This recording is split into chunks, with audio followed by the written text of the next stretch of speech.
बंधु माने आजिर एही कार्यक्रम को आपण मानक स्वागत। आजिर एही कार्यक्रमटी वृष राशि व्यक्ति विशेष मानक पई बहुत गुरुत्वपूर्ण अटे।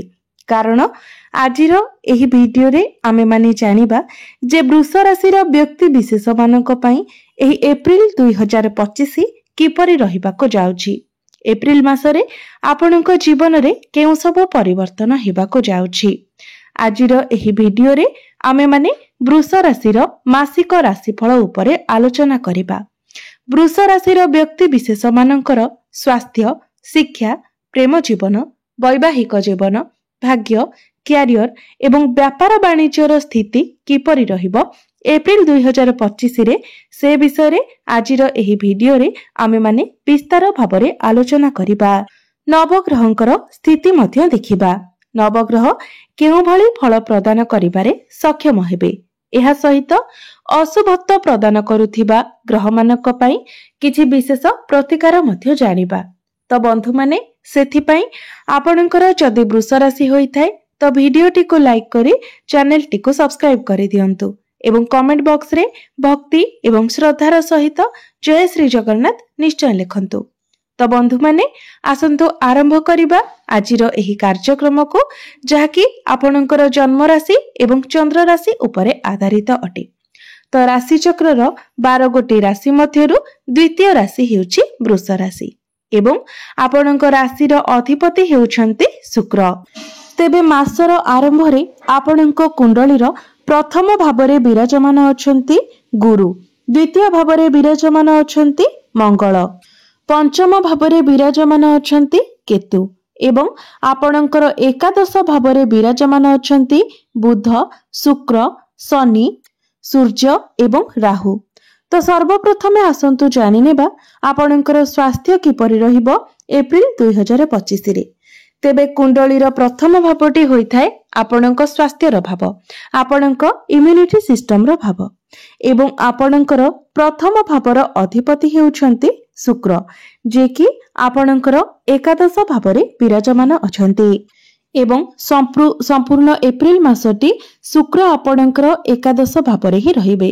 एप्रिल मासरे शुक्रंकर कोनोसी भी राशि परिवर्तन हेबार नाही। एहा व्यतीत एकादश भावरे शुक्र उच्चस्थ अछन्ति। तेबे शुक्रंक सहित एकादश भावरे बुध, शुक्र, शनि एवं सूर्य मध्य अछन्ति। तो बंधु माने आपणकर इम्यूनिटी सिस्टम एही एप्रिल मासरे बहुत भल रहिबो जेहेतु शुक्र आपणकर एकादश भावरे उच्चस्थ अछन्ति। मात्र आपणकर एकादश भावरे पंचग्रही योग हेउथिबारु एवं आपणकर अष्टम भावर अधिपति गुरु आपणकर प्रथम भावरे रहिथिबारु आपणको केवल 2-3 जिनिस प्रति ध्यान रखिबार अछि। डाइजेशन, गैस्ट्रिक प्रॉब्लम एवं आपणकर मोटापण बढ़िबा भली समस्या टिके देखा देई पारे। तो आपण जेते पारिबे हेल्दी फूड खांतु, अनहेल्दी फूड ठारू दूरे रहंतु। Junk food, fast food, oily food एसबु ठारू दूरे रहंतु।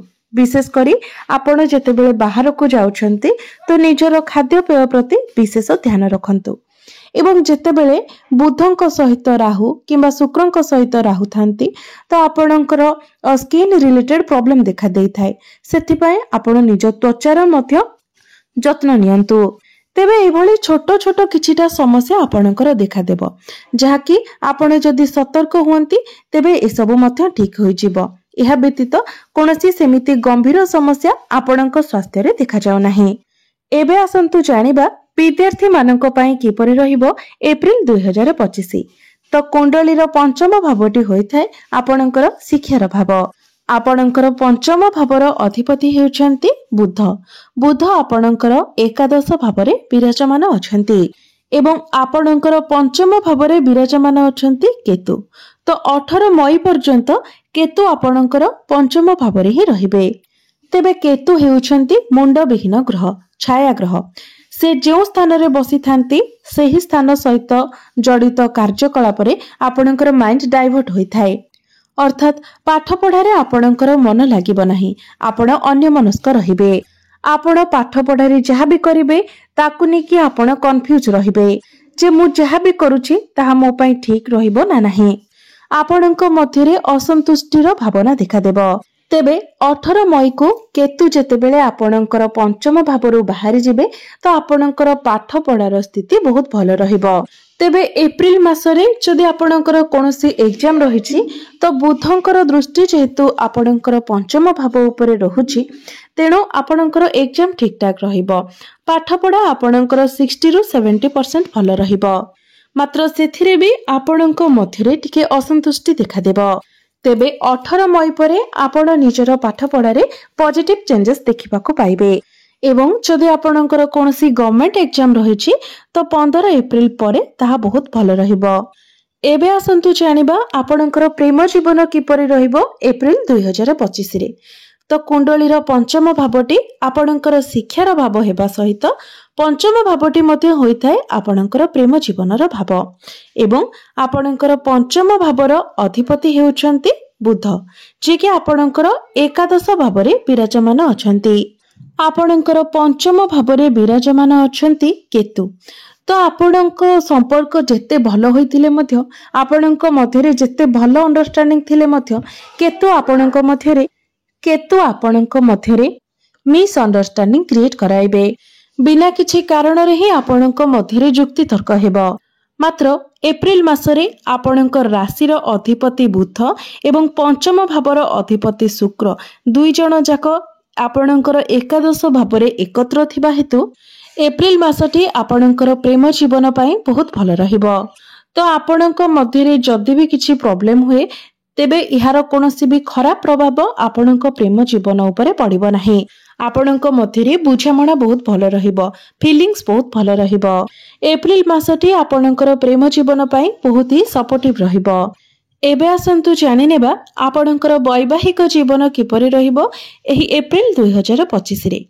तो कुंडलीर सप्तम भावटी होइथाय आपणक वैवाहिक जीवनर भाव, आपणक जीवन साथीर भाव। आपणक सप्तम भावर अधिपति हेउछंती मंगल जे कि आपणकर द्वितीय भावरे विराजमान अछंती। तो वैवाहिक जीवन एप्रिल मासरे आपणकर बहुत भल रहिबो एवं 5 एप्रिल को मंगल जेतेबेले आपणकर तृतीय भाव को चलन करिवे तो आपणकर लाइफ पार्टनर निजर कैरियर को नेकी छोट मोट यात्रा करि पारंती। तो एप्रिल मासरे आपणकर वैवाहिक जीवन रे कोनोसी भी समस्या देखा जाउ नाही। वैवाहिक जीवन आपणकर बहुत भल रहिबो। एबे आसंतु जानि नेबा सबुठारु महत्वपूर्ण विषय वस्तु आपणकर भाग्य, कैरियर एवं व्यापार वाणिज्यर स्थिति किपरि रहिबो एप्रिल 2025 रे। तो कुंडलीर नवम भावटी होइथाय आपणकर भाग्यर भाव। तो आपणकर नवम भावर अर्थात भाग्य भावर अधिपति हेउछंती शनि जे कि आपणकर एकादश भावरे विराजमान अछंती।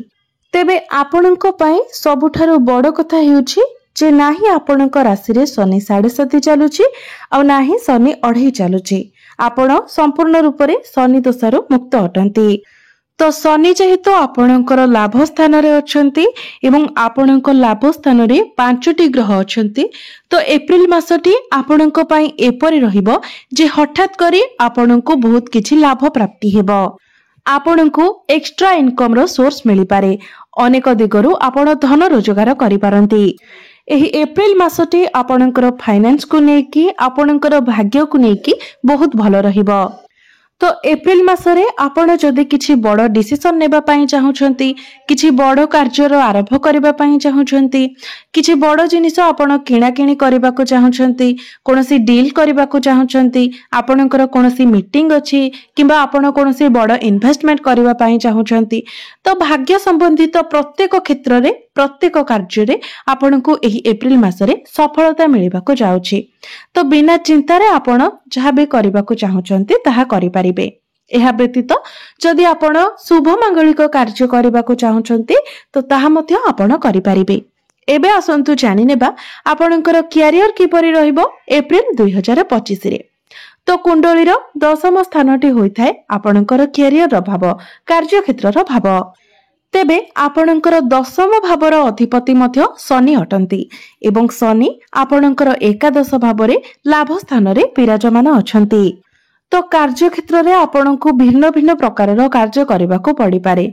आपणको उपरे रेस्पोंसिबिलिटी अधिक रही पारे। କାର୍ଯ୍ୟକ୍ଷେତ୍ର ରେ ଏମିତି ହୋଇପାରେ ଯେ ଆପଣ କାହାର ସାହାଯ୍ୟ କରିପାରନ୍ତି କିମ୍ବା ଆପଣଙ୍କୁ କେହି ସାହାଯ୍ୟ କରିପାରନ୍ତି। ତେବେ ବହୁତ ପଜିଟିଭ ଭାବରେ ଆପଣ ନିଜର କାର୍ଯ୍ୟଗୁଡ଼ିକୁ କରିପାରିବେ।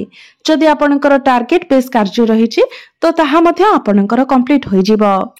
ଏହି ଏପ୍ରିଲ ମାସରେ କାର୍ଯ୍ୟକ୍ଷେତ୍ରରେ ଆପଣଙ୍କର ପ୍ରମୋସନ ହୋଇପାରେ। ଆପଣଙ୍କୁ ମାନ ସମ୍ମାନ ପ୍ରାପ୍ତି ହୋଇପାରେ, ଆଚିଭମେଣ୍ଟ ମିଳିପାରେ। କ୍ୟାରିୟରରେ ଆପଣଙ୍କର ଗ୍ରୋଥ ହେବ। ଏବଂ ବିଜନେସ ର କଥା ହେବା ଯଦି ତ ବିଜନେସ ମଧ୍ୟ ଆପଣଙ୍କର ଏପ୍ରିଲ ମାସରେ ବହୁତ ଭଲ ରହିବ। ଆପଣ ନିଜର ବିଜନେସ କୁ ନେଇକି ବାହାରକୁ ଟ୍ରାଭେଲ କରିପାରନ୍ତି। ବିଜନେସ ରେ ଆପଣ କିଛି ନୂଆ କିଛି କରିବାର ଚିନ୍ତାଧାରା ଆପଣଙ୍କର ମନକୁ ଆସିପାରେ। ତେବେ ବିଜନେସ ରେ ଆପଣଙ୍କର ଇନକମ ମଧ୍ୟ ବଢିବ, କିନ୍ତୁ ଆପଣଙ୍କର ଟେନସନ ମଧ୍ୟ ଟିକେ ରହିବ। କାରଣ ମଙ୍ଗଳ ଯେହେତୁ ଆପଣଙ୍କର ତୃତୀୟ ଭାବରେ ଚଳନ କରିବେ, ସେଥିପାଇଁ ଆପଣଙ୍କୁ ଟିକେ ଟେନସନ ନେବାକୁ ହେବ। ତେବେ ବିଜନେସ ରେ ଆପଣଙ୍କ ସହିତ ଯେଉଁମାନେ କାମ କରୁଛନ୍ତି ତାଙ୍କ ପ୍ରତି ଆପଣ ନମ୍ର ରହିବାକୁ ଚେଷ୍ଟା କରନ୍ତୁ। କାରଣ ମଙ୍ଗଳ ଯେହେତୁ ତୃତୀୟ ଭାବରେ ରହିବେ, ଆପଣଙ୍କ ମଧ୍ୟରେ ଆଗ୍ରେସନ ଆସିପାରେ, କ୍ରୋଧ ସ୍ୱଭାବ ଆସିପାରେ। ତ ଏସବୁକୁ ଆପଣ କଣ୍ଟ୍ରୋଲ କରନ୍ତୁ। ବିଜନେସ ରେ ଆପଣଙ୍କର ଫାଇନାନ୍ସିଆଲ ଗ୍ରୋଥ ତ ହେବ, ମାତ୍ର ଆପଣଙ୍କ ମଧ୍ୟରେ ଟିକେ ଟେନସନ ମଧ୍ୟ ରହିବ। ତେବେ ଆପଣ ଯେତେ ପାରୁଛନ୍ତି ଆର୍ଗୁମେଣ୍ଟ ଏବଂ କ୍ରୋଧ ସ୍ୱଭାବ ଠାରୁ ଦୂରେଇ ରୁହନ୍ତୁ। ଯେତେ ପାରିବେ ନମ୍ର ରୁହନ୍ତୁ, ଶାନ୍ତ ରୁହନ୍ତୁ ଏବଂ ଅନ୍ୟମାନଙ୍କୁ ଭଲ ବ୍ୟବହାର ଦେଖାନ୍ତୁ। ତେବେ ପ୍ରତିକାର ସ୍ୱରୂପ ଆପଣ ପ୍ରତ୍ୟେକ ଦିନ ମଙ୍ଗଳଙ୍କର ବୀଜ ମନ୍ତ୍ର 108 ଥର ଜପ କରନ୍ତୁ।